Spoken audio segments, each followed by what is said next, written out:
What's up? How you doing? Here we are. Crispy night tonight. Not cold, but a little bit crispy. So fires are still going on. They just issued some evacuation orders. I don't know orders, but that's what they call them.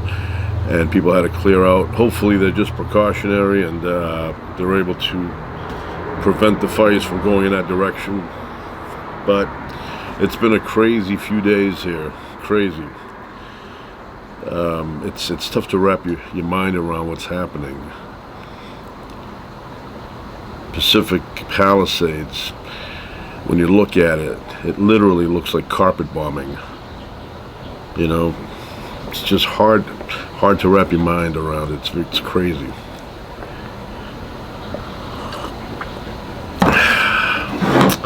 Anyway, we're gonna cook late. We have a New York strip here. I don't want to flip it and make it fall, but right there. So I've already put salt and pepper, and now I'm going to turn on the heat. I have 2 bottles here of olive oil. So Brightland olive oil. 100% extra virgin olive oil. This is for cozy days and slow nights. This one we're going to try another time, but it's a similar brand. Same brand, but I don't know what they did. A little bit extra something in there, a little bit extra something here, I don't know. So, in the back here, the smoke point is 410 Fahrenheit. That's sealed up here.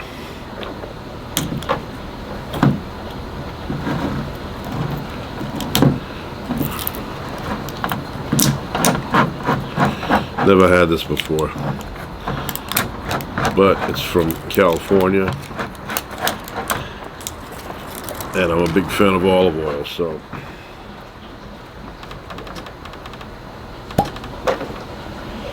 oh yeah, this is good stuff. It's got that rich olive smell. Nice color. Nice color. So this is for cozy days and slow nights, which fits kind of like right now. Right now, I'm going to tell you the time. Right now is Saturday, January 11th, and the time is 1:43. Oh, that's not, no, 1:34. I was looking at the alarm there. So,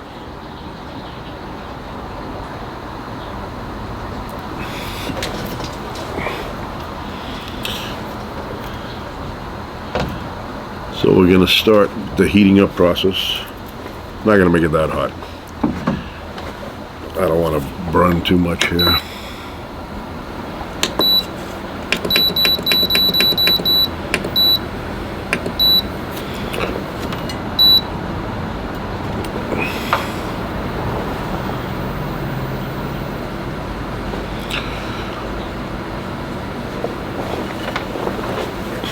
Peaceful night here, but you go that way and different story.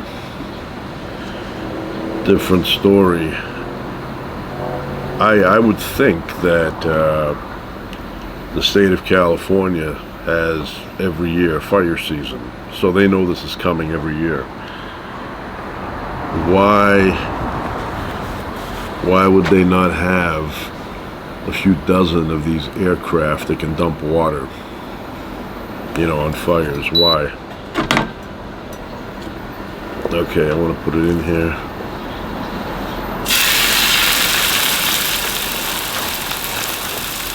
Now, if it happens every year, you invest whatever it takes.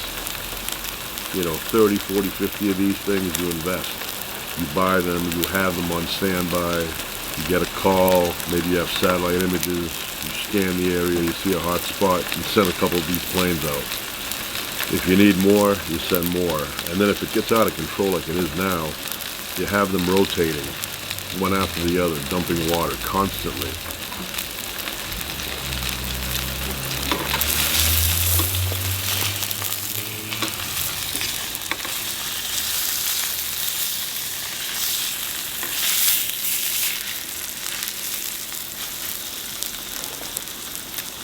Smells great. Smells great. I'm very hungry right now.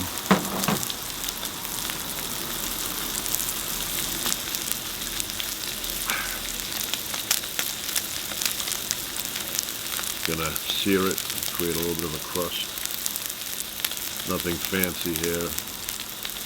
I'm not gonna make anything, you know. Maybe I'll use some sauce this time, huh? Maybe. We'll see.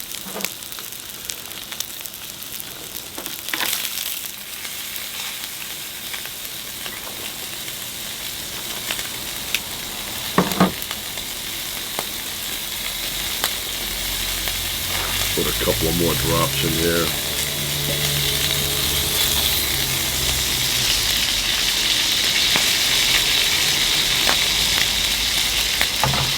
Just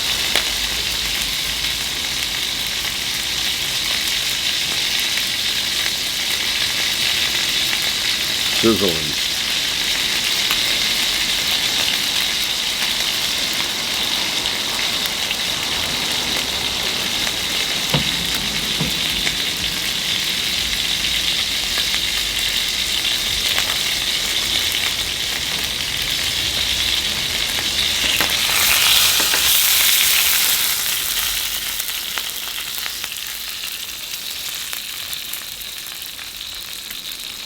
Got me right here.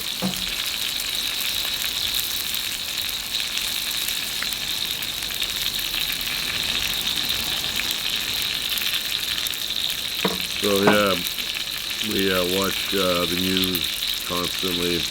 Take a little bit of a break once in a while. There's been some fake stuff going around. Somebody posted some fake pictures of the Griffith Park going up in flames. That was not true. Up until this point, it's not burning at all. But, you know, people trying to get some attention.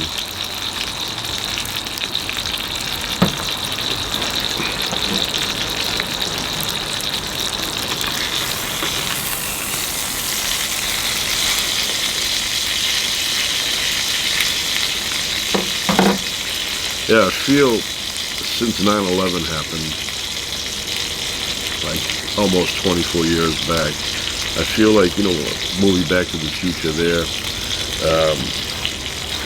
when Doc Brown tells Marty McFly that something happened here. He says that the space-time continuum has changed. He goes, this is the reality we should have been on, and he draws a line, but somewhere along the line he says, something happened and we went into this reality here. And right after 9/11 happened, things started to change. You know, it just felt different. Helicopter.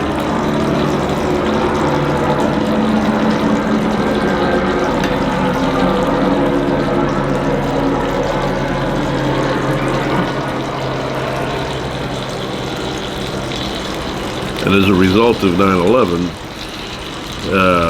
you know, different laws changed, and slowly we went into a different path. Now, had that not happened, of course, right now we'd be in a totally different reality, but I feel like changes started happening from that point on. Like the timeline could have gone this way, but it went the other way.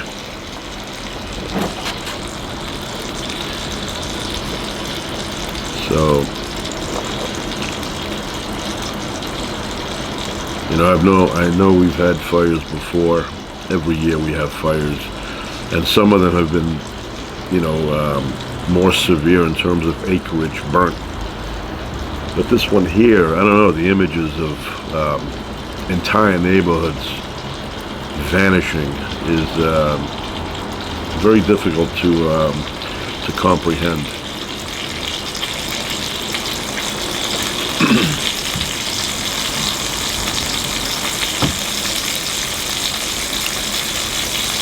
So we try and move forward, you know. Every day in life is an adjustment from the previous day.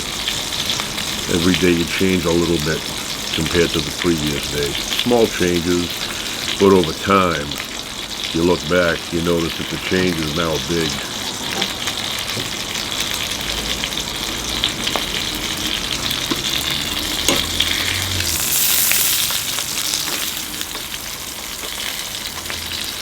Got a crust going there.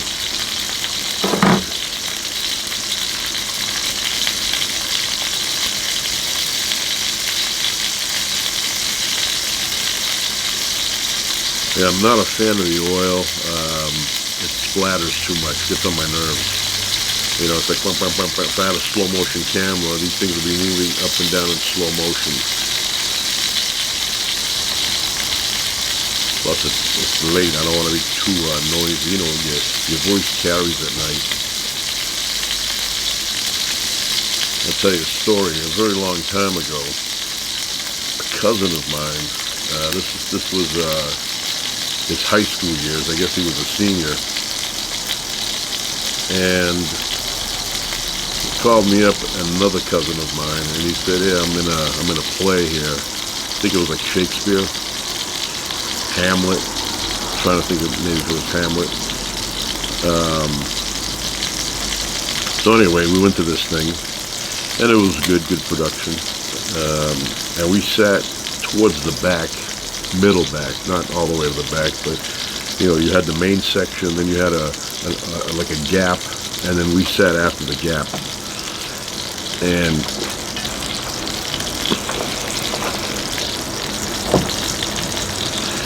me and my cousin, we were, you know, chit-chatting, but kind of whispering, not loud, but you know, just chit-chatting. And the lady who was directing the play, she gets up, and I see her coming towards us, and I'm thinking, looks like she's coming to talk to us. And she comes over to us, and she leans in, like right here, and she goes, "Stop talking, your voice is carried." She identified us. Out of all those people in that place, must have been, I don't know, a couple of hundred people in there. She could hear us, and I was whispering, but she came and gave us a little talk.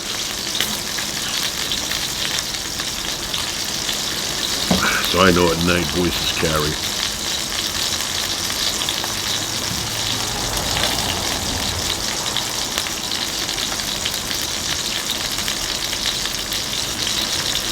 So it's, I want to say that I was out here last night, 2 o'clock in the morning, and I'm looking at the sky, and it was crystal clear. You could see the moon, you could see Jupiter, Neptune was out, Uranus, that was out, and it was very clear. No smell of smoke in the sky or in the atmosphere. And it's exactly like now, last night, exactly. There's no smell of smoke except for this.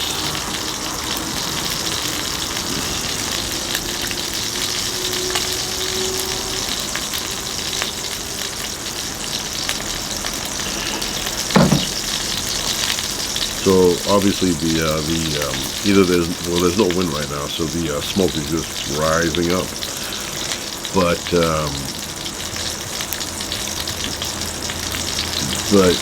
it's not coming in this direction, even though it's not that far from here. So earlier today, though, like in the morning when I got up, there was no smell of smoke. The sky was clean. Air smelled, you know, pretty good. And then about, I want to say 1:30 or so, it was heavy.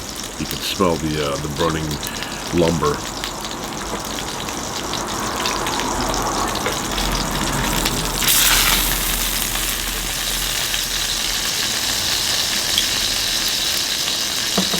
At times it smells like, somebody's got the chimney going. And then at other times it smells much more than that. But no matter what you say about it, it's an extremely, horrific situation. There's no other way you can look at it. It's just like, hell. That's what it looks like.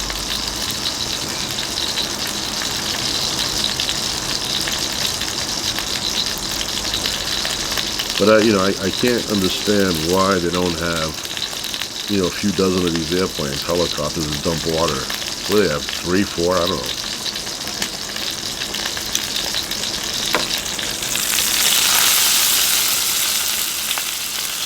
Like in a state like this, where there's constantly, fires going on, you need to have, like Edwards Air Force Base should have a section that has, 3 dozen of these things just waiting there, filled up and ready to go.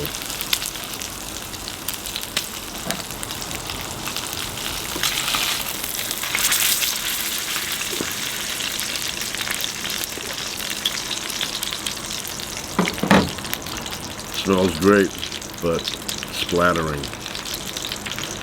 Need like a visor.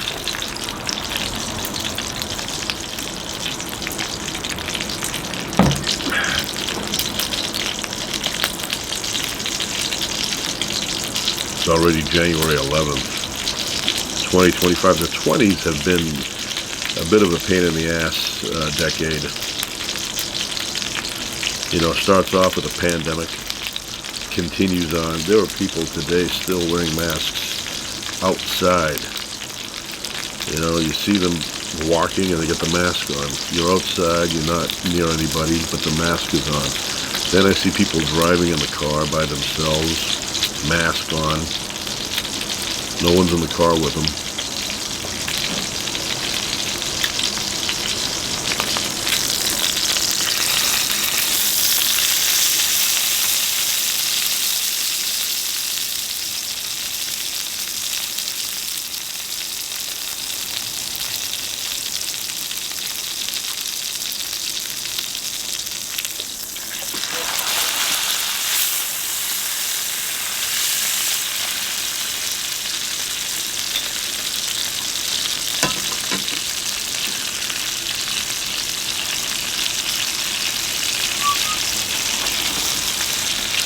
I think in my neighborhood I'm the only one up.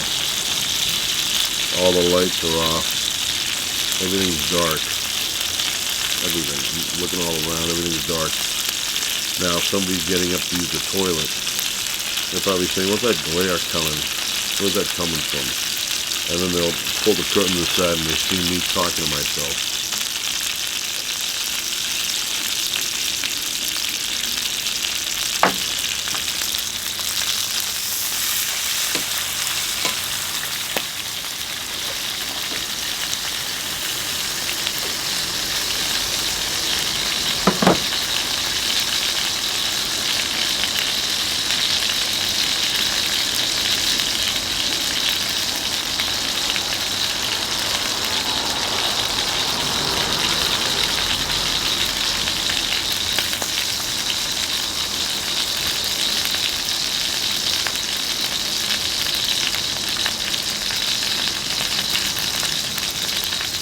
I was listening to Elon Musk.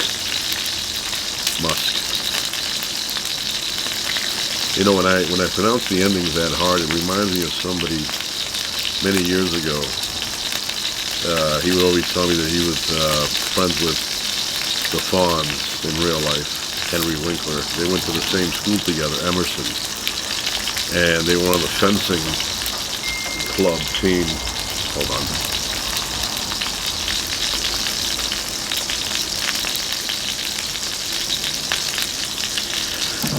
So when I was growing up, they would always tell me about how they, hung around with Henry Winkler when they were in college.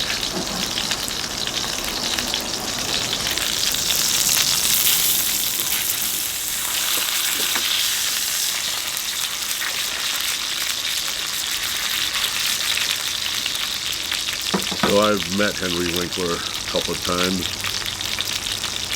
First time I met him was at a car show. He was with Erin Moran there, Joni, and they were taking pictures. He was helping her out, I think, financially. She was in a mess back then, and they were charging $10 a pop, and he was giving it to her to help her out. Very nice guy.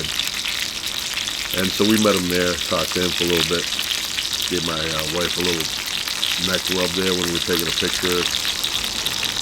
So years went by like they usually do, and I said, oh, you know what, I forgot to ask him if you remember that person I knew, you know, back years ago when they went to college together.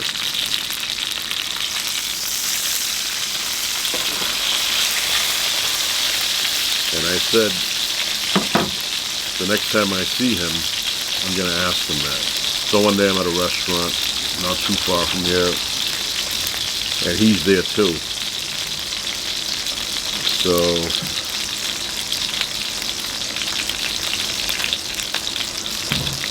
I said, you know, I got to figure out a way. I want to talk to him. So I see him get up. He goes past me.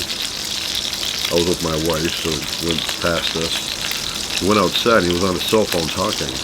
And I said, oh, this is perfect. I'm going to let him finish his conversation, and then I'm going to ask him, you know, a question. So he was talking, he was pacing back and forth in front of the restaurant there. He had a beige suit on. So I saw him click off, and I went and I bumped into him in a way. But when he saw me coming, he kind of hesitated and backed up a little bit. I think he thought I was going to, you know, I don't know, be aggressive towards him. No. So I said to him, I want to ask you something, and he was like, you know, what's this guy going to do? So when I started talking to him, he realized I was not a threat.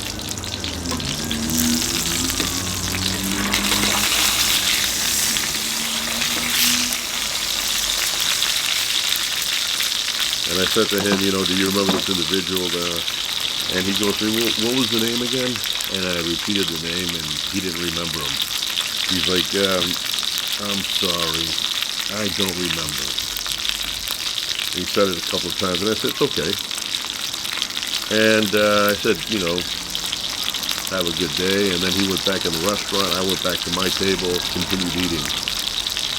Later on, I thought about it, and I said, you know what? If I had said to him, you guys were on the fencing club or whatever together, he may have remembered. And this guy was a tall guy, so he would have stuck out in his brain.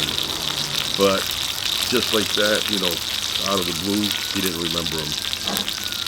Next time, I'll say, you know, you guys did that fencing thing.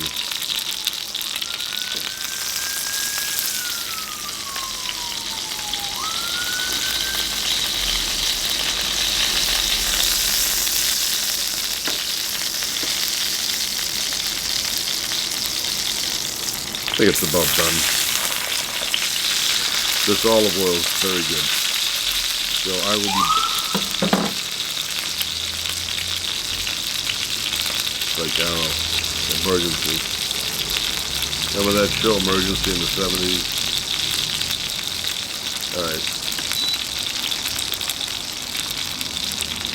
I'm going to get a fresh plate, and I'll be back in a flash. Alright, I am back. My daughter is still awake inside. Just watching a little TV there. I know it's late, but she's up. So I gave her half. Look at that. Medium rare. Medium rare, the way I like it. Perfect. So, got the half here. I will move this.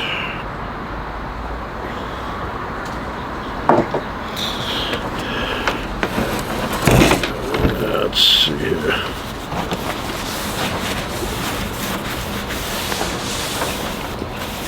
Gotta clean that up after I'm done.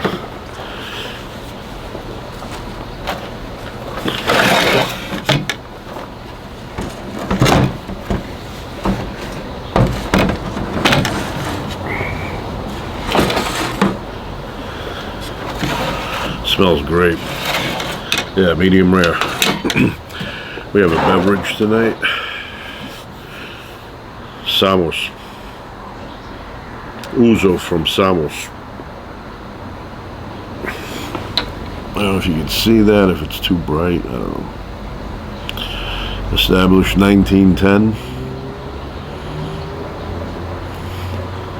Product of Greece. And we have a cup with ice. I've never, had this, I don't know. Seems new to me, it's brand new here. Just gonna have a little bit. Always drink responsibly, never ever drink and drive.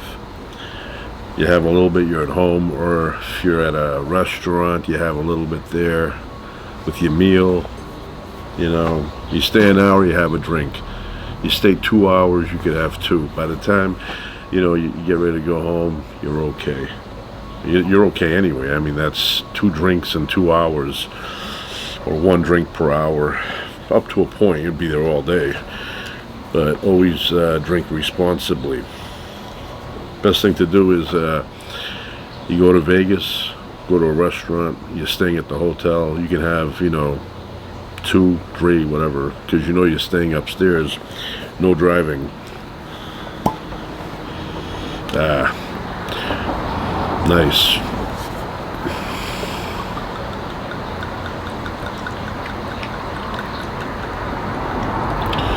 So, clouds up when there's water, ice, clouds up. That way you're not getting cheated when you go to a place. They can't water it down. Because if it comes this way, they've added water. Unlike whiskey and bourbon, you could add water, it stays the same color, or it lightens up a little bit, but you don't know what the original looked like.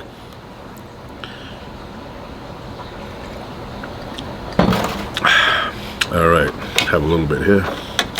Try it out. Ah, yes, perfect. Cut the fat off. Not a fan of the fat on the end there. Nice, nice, nice.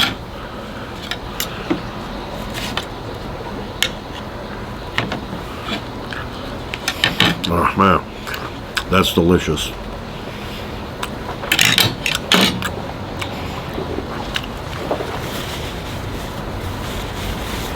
All right. That's delicious.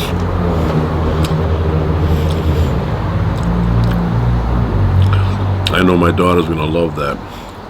That is so good. Cheers, despite the circumstances. A little bit of cheers.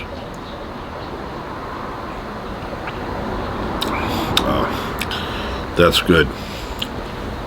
That is good.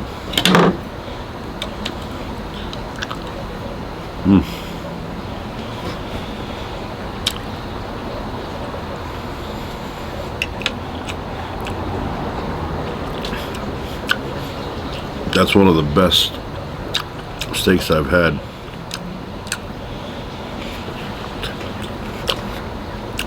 I was going to add sauce, but unnecessary.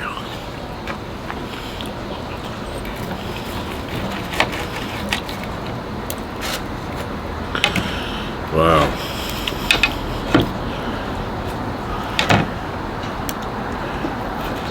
Very delicate.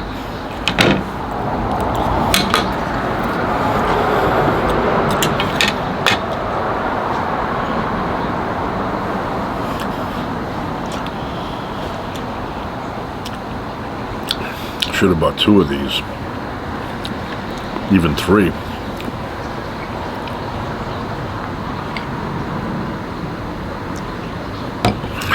And it goes well together. Complements the flavor.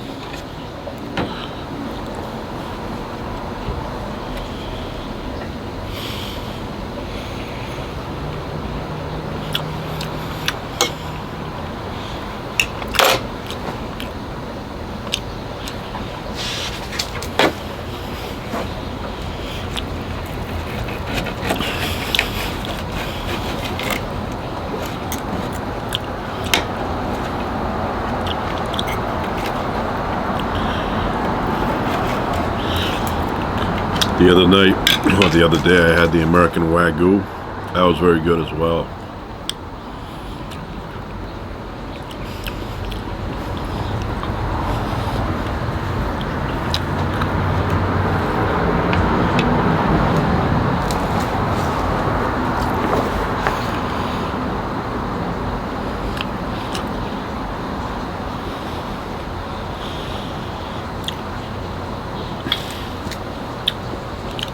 So I was talking about Elon Musk. And then I went into the whole thing about somebody I knew. And the reason I mentioned that person initially when I mentioned Elon Musk is because whenever I would speak to him, this individual,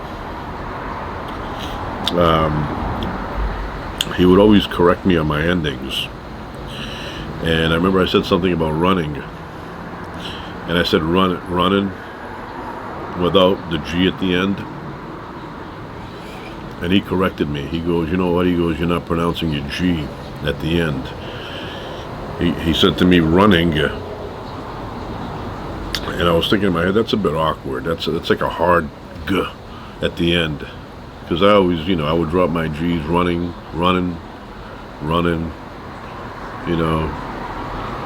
eating, I don't know if eating, but he would say running, and he would do the G at the end.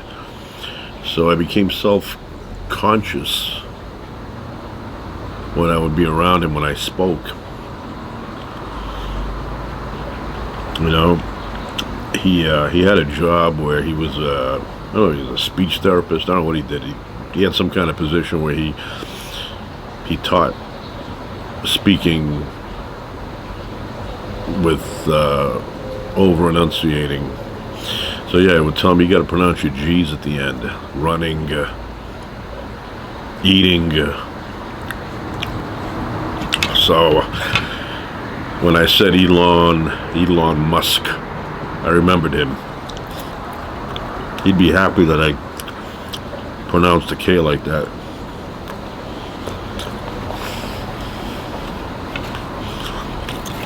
So, the reason I mentioned Musk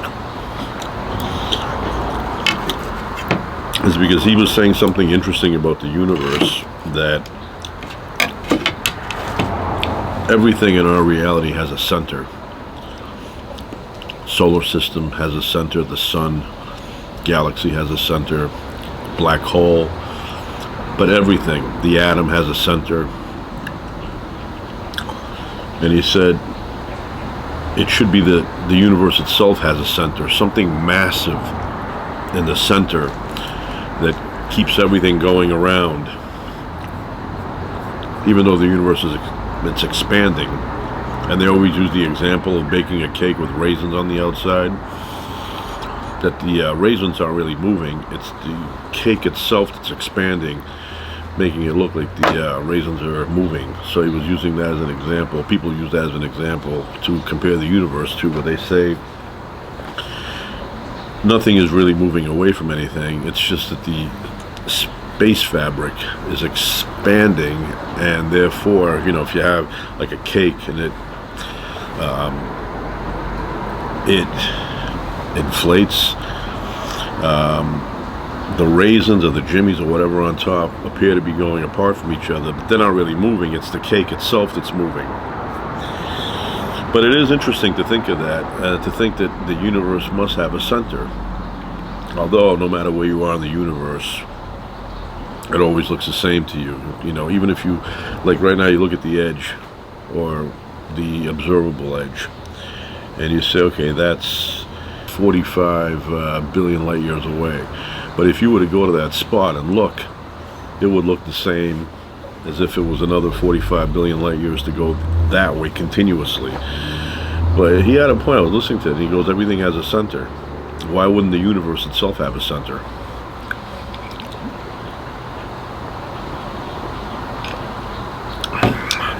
That's delicious.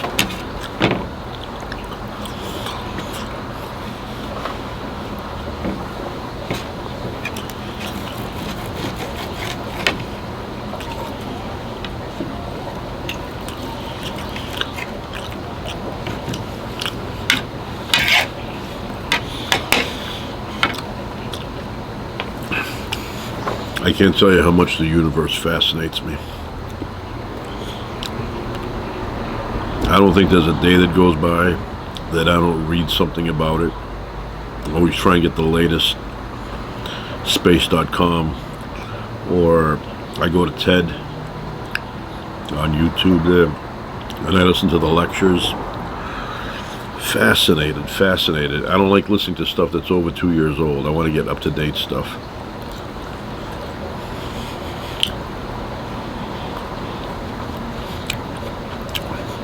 I'm waiting for the day when I turn on the TV or look at my cell phone here, my iPhone, and hear breaking news.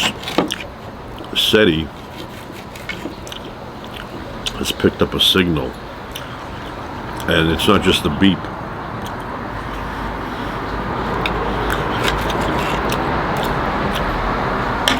But we have no idea what life other than our own looks like, or what it would be like. It might be totally different than what we expect it to be. And I'll tell you something, that was an interesting thing today. I saw a video with Julian Lennon being interviewed by Joe Rogan. Is it Rogan or Rogaine?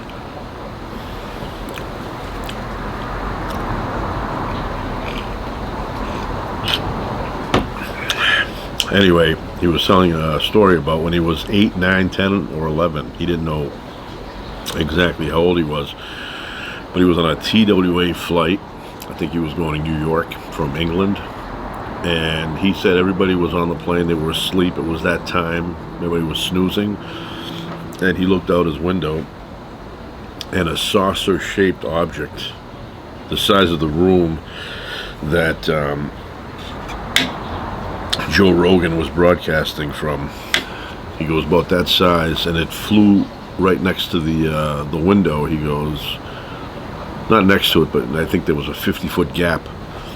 And he goes, I was looking at it, and I was just, fascinated what that was. And then he said that it was following us, and then it lifted and went above the plane to the other side. And he said at that moment I got up from my seat. I went to the other side. There was no one sitting there, and I looked out the window, and it was there. It vanished. I don't know. And he said he ended up drawing a picture of it. And he said that he says that the story is true. He swears on his mother's life. I don't know if you could use an example like that to prove that you're telling the truth. First of all, it is my opinion that anytime somebody says to you something that seems ridiculous, or they, you're not sure if they're telling the truth, and then they add, I swear to God, or I swear on my mother's life, 9 times out of 8, they're lying. They're lying. I've had personal experience. Every single time somebody says, swear to God, they're lying to you. But anyway, he said he swears on his mother's life, on his mother. His mother's life, he said. And his mother died, so I don't know, he doesn't realize that sounds ridiculous when you say you swear on your mother's life and she's no longer around. And then I was reading the comments below. People saying they believe him because he's known for being honest. So,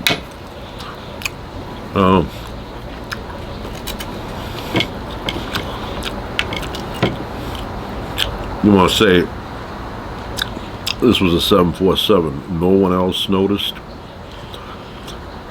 Not one other person was awake looking out the window. You think as a kid you would have asked the pilot, hey, did you guys see something strange, while we were flying over the Atlantic Ocean? But he said he didn't ask anything. So, and he doesn't seem to me like somebody who would be making that up. But at the same time, the claim is extraordinary. And those kind of claims, you know what they say.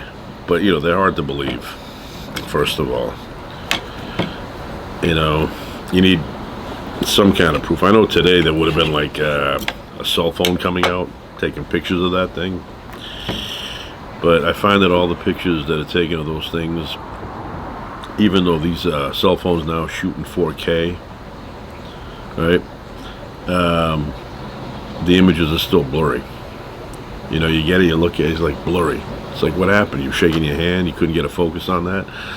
You know, I shake my hands like this, and the image on my phone comes out clear. And yet, every time it's a UFO or something like that, it's always a blurry image, far away. And why would these aliens or whoever's driving this thing want to show up next to a plane like that? But people say he's honest, so it just seems a bit ridiculous, that's all.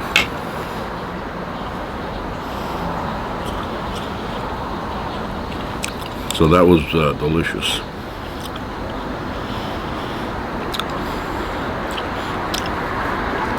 And this is very good too.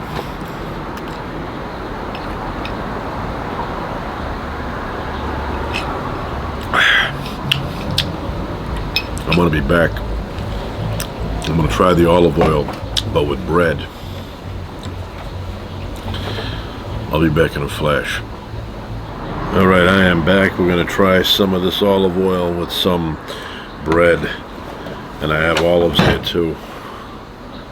Right there.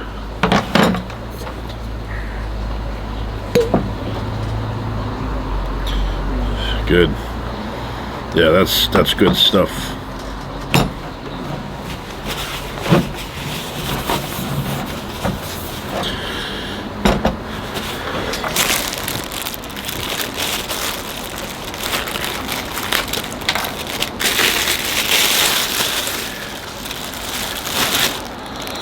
Bread, not the best, but it's what I have. Not a big bread eater.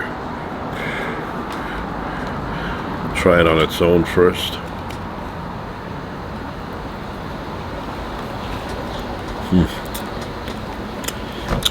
Delicious. Got these things that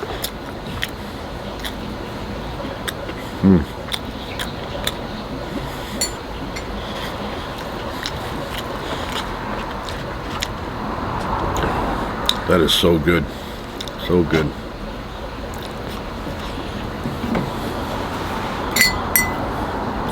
I love olives. These have no pit. Been removed.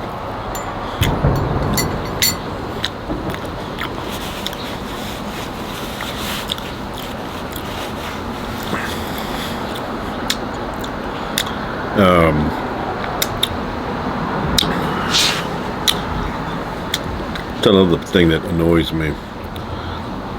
When they talk about olives or cherries or something like that, if it doesn't have the pit, they call it pitted olives. Now, when I hear pitted, to me that sounds like there's a pit inside. It's pitted, right? You know what sounds correct? De-pitted. Somebody says, yeah, these olives have been de-pitted. De-pitted. That means that they've removed the pit. Who came up with that? Pitted means the pit is removed. Pitted should be that there is a pit. I don't know. I don't know who came up with that. That's wrong. Wrong. The correct thing is, if it's missing the pit, it's de-pitted, deactivated, debriefed. You know, destructed.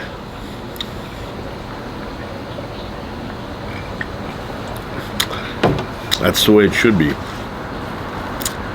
If you say it's pitted, that means the pit's inside. I pitted it. If I de-pitted it, I took it out. So these are de-pitted.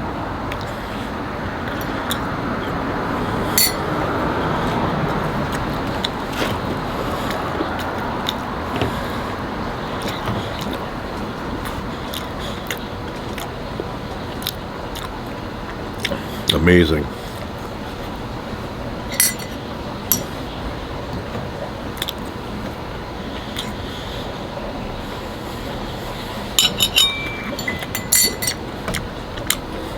I eat a lot of olive oil.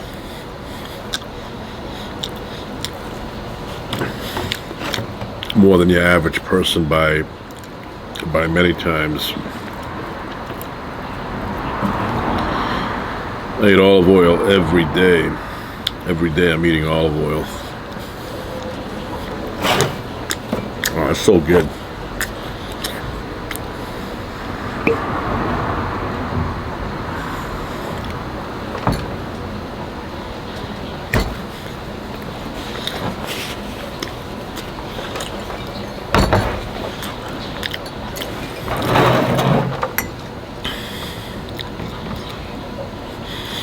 Right now, every so often I get a little whiff of the smoke. I could smell burning trees, burning something, burning shrubs. Not heavy, very light, but I notice it.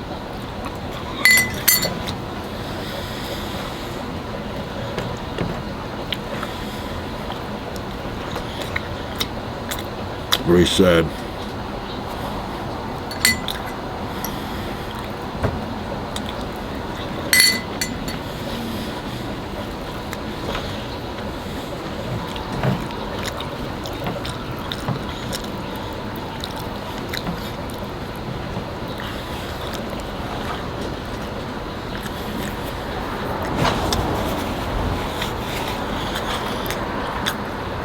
Water. Watch her.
I always wonder what the universe is held inside of. These things, you gotta watch them because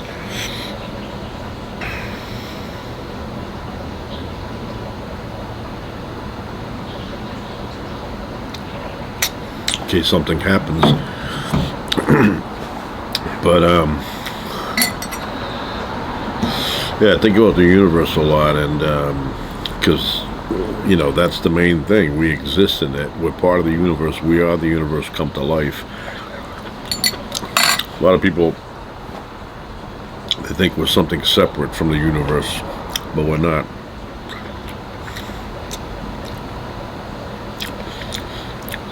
The material that makes us up has come from the inside of stars. But I always, even when I was a kid, I would say, what is the universe held inside of? What is the universe expanding into? It's got to be something. And then listening to Elon Musk there talk about there's got to be a center, there's got to be something massive in the middle of this thing. But I'm telling you, the more I think about the universe, the stranger it gets. I mean, every year they find a bigger and bigger star.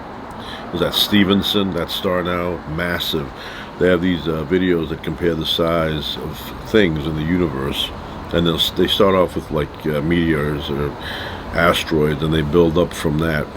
And then you get to our sun, and then you get the next sun that's bigger, and then our sun becomes like an Earth compared to what our sun is now to us.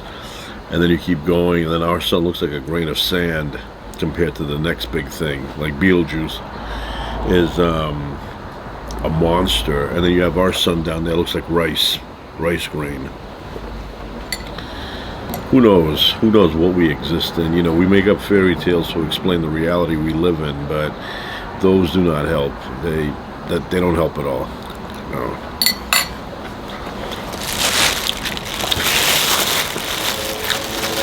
They serve as placeholders, but they're not reality.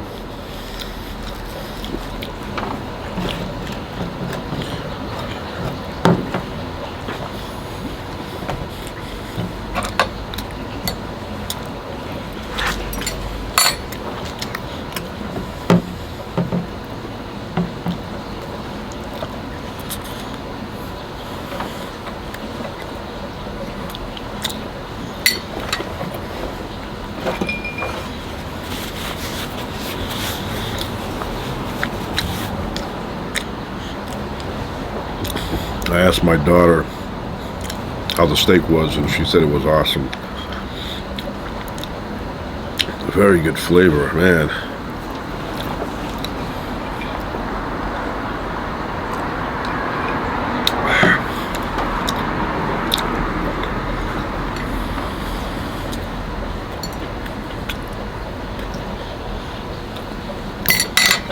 I'm going to do a little more olive oil.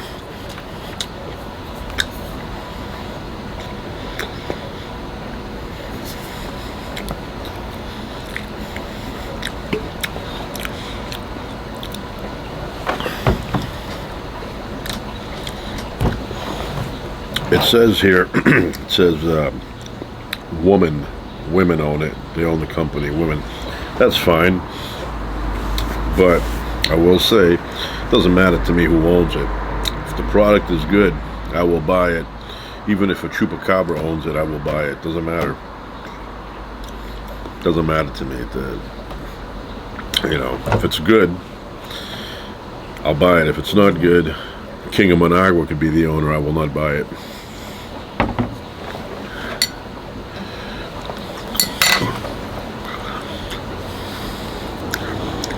And this is good. This is really good. I mean, these ladies that own this, they know what they're doing. Delicious.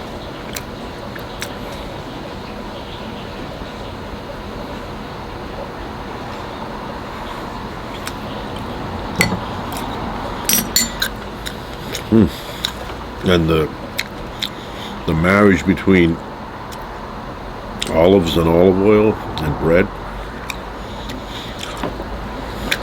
unbelievable.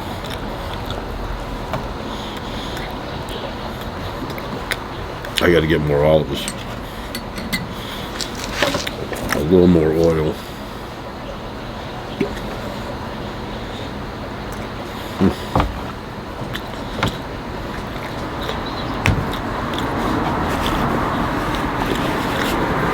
I'll be back in a flash.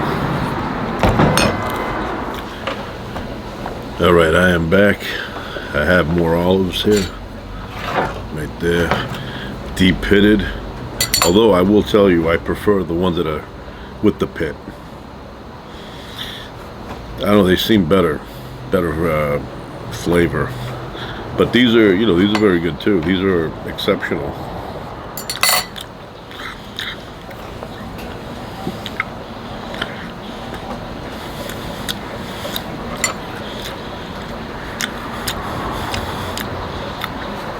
Had an uncle,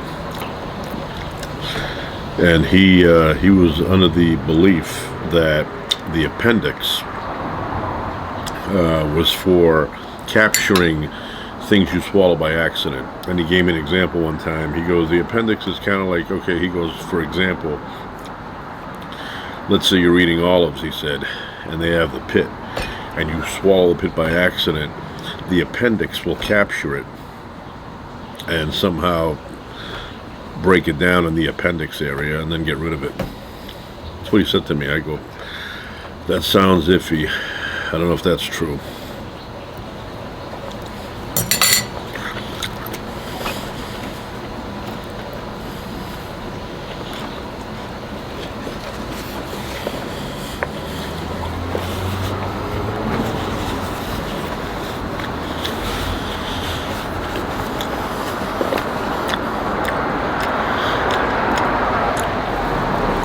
So if you find this oil, grab it.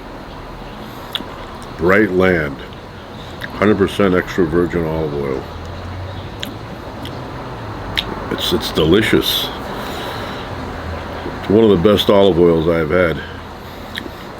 The way I like it, with that flavor of fresh olive in here. And it's Californian. Good job, ladies. Good job.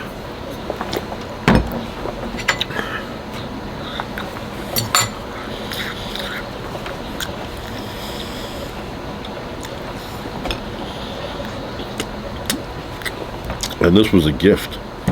This one.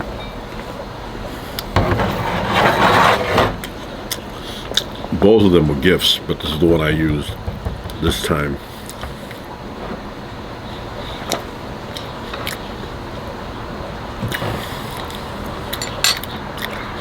Somebody gave it to my wife for Christmas. Good choice.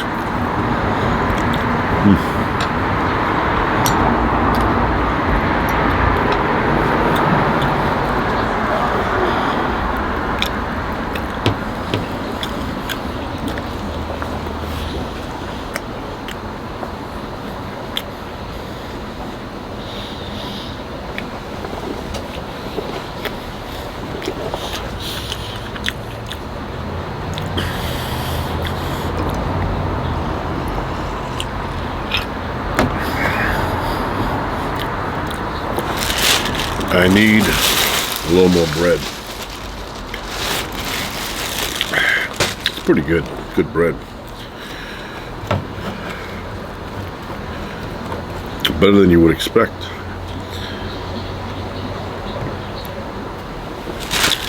Mention this too. San Luis. Luis, like Louise's Fix-It Shop from Sesame Street. San Luis sourdough bread. Truly authentic sourdough taste with bubbling flavorful crust. No artificial preservatives. Yeah, very good. San Luis sourdough. Good job.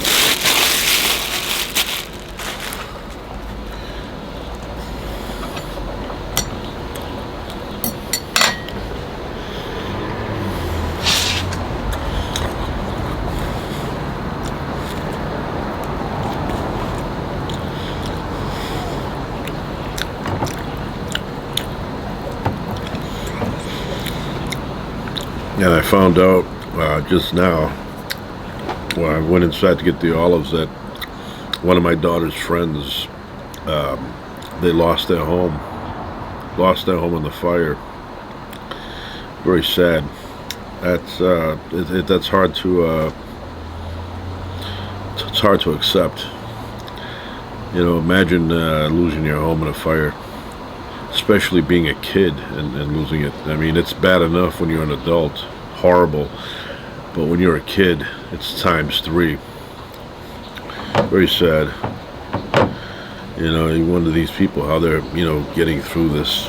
You know, they're not getting through it. They're just, allowing time to move on. But you don't have a choice. What are you gonna do?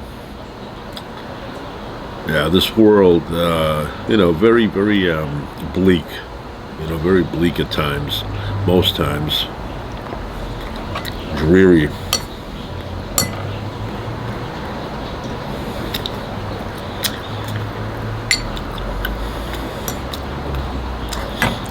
As Bob Dylan said, the human mind can only take so much. It's true.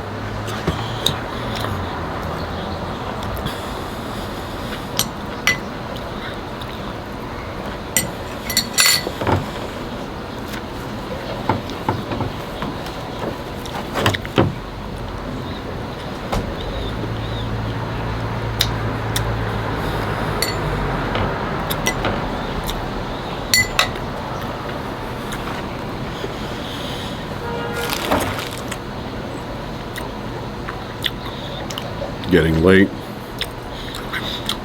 I'm almost done, and then I'll go upstairs and sleep for a bit. Tomorrow we do it again. So we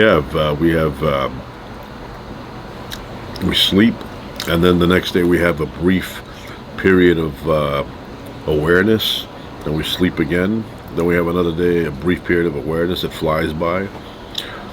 Weird, you know, it's a strange reality. I'm going to put a little bit more olive oil.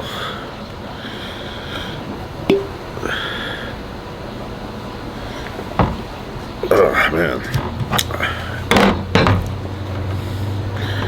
This is really good stuff. I want to meet these owners and tell them personally that they did a good job. This is really fantastic olive oil.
Well, we're pretty much done.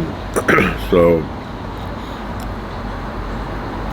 hopefully tomorrow we get some good news. You know what I'd like to hear? Rain. Rain is coming. That's the only thing that could put that out instantly. You know, a couple hours of rain, heavy rain. It'll squash the fire immediately. 2 short hours. But the timing is not right. Anyway, that's it for now. Ciao.